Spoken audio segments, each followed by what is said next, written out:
Zdravo, moje ime je Urška Bratuša, sem dijakinja Gimnazije Šiška, kjer obiskujem ženski nogometni oddelek. To bo moj dan.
Moj dan se počasi zaključuje. Če tudi ti živiš za nogomet, se nam pridruži februarja na informativnem dnevu Gimnazije Šiška. Lahko noč! Na Gimnaziji Šiška podpiramo šport, smo največja športna šola v Sloveniji. Trenutno imamo pri nas vpisanih 550 dijakinj in dijakov, od tega preko 400 kategoriziranih v 37 športih. Preko 100 imamo tudi nogometašev. Že kar nekaj let, 14 let, že delamo z fanti. Imamo zelo lepo izdelan program, to je naš najbolj izdelan program moških nogometnih oddelkov. Sedaj pa zaznavamo vse večje zanimanje tudi deklet za nogomet in seveda je bila logična odločitev, da uredimo tudi dekliški nogomet pri nas, da jim damo posebno mesto. Cilj tega nogometnega oddelka je seveda, da bi pač v ta oddelek pridobili najboljša dekleta iz celotne Slovenije, da se bi tu izoblikovala neka homogena skupina, s katero bi pač lahko delali tako, kot recimo delamo že blizu reprezentančnega nivoja. Se pravi, da bi sem prihajale tiste kandidatke za samo reprezentanco U17 in U19. Športni koordinator je tista najmočnejša vez med nogometno zvezo, med klubi in šolo ter dijakinjami oziroma dijaki. To je oseba, ki pač mora skrbeti za mnoge podrobnosti, od športnega izostajanja do raznega urejanja garderob, do urejanja terminov. Po drugi strani pa čisto vsebinska vloga seveda, ker športni koordinator pripravlja tudi program za športno vzgojo, to se pravi, da tisti del športne vadbe, ki je v domeni šole, ker s tem začenjamo in ker sem sam tudi nogometni trener in imam nekaj izkušenj s tem, je to relativno lahko letos bilo narediti.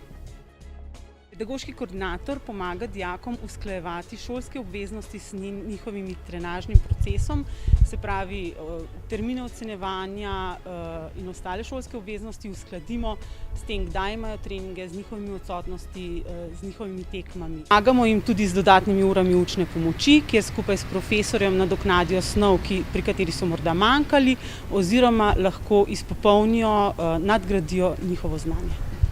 Letos je za prvo leto kar dober vpis, vpisanih je vsega skupaj iz obeh šol 13 deklet oziroma 14, ki tukaj vadijo 3 do 4 na teden. Število treningov bomo v drugem delu sezone povečali, se pravi iz 3 na 4, zato govorim zdaj že kar o 4 trenažnih procesih. Poleg tega imajo še športni del, športno vzgojo, se pravi to sta 2x po 2 uri v šoli in pa možnost fitnesa v četrtkih popoldan za tiste, ki so nastanjene v samem domu. Tako da je teh trenažnih enot nekje 6 skozi celoten teden.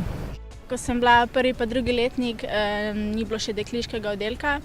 Sem trenirala tukaj s fanti, zato sem tudi prišla, da bi bili treningi malo boljši, ker pač s fanti napreduješ.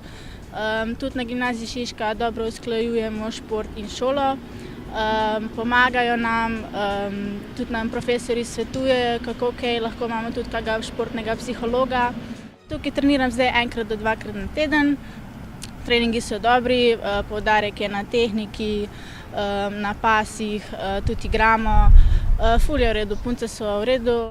Naši dijaki so, čeprav so iz različnih klubov, zelo, da rečem, prijateljski med sabo, ogromno neke dobre volje in to vidimo kot velikanski plus. Poleg samih možnosti za šolanje jim ponujamo še dodatne storitve, kot so fizioterapija, psihološko svetovanje, zdravo prehrano, ki jo posebej za športnike pripravljamo pri nas. Seveda nasproti nam je prišla nogometna zveza. V dekliškem nogometnem oddelku sodelujemo z 2 trenerkama, ki sta obe selektorci, reprezentancu U17 in U19 in nekdanja kapetanka članske reprezentante Anja Milenković je z nami, tako da imajo v bistvu idealne pogoje tako za nogometni razvoj, kot za usklajevanje med šolo in športom, kar je pa naša osnovna močna stran na Gimnaziji Šiška.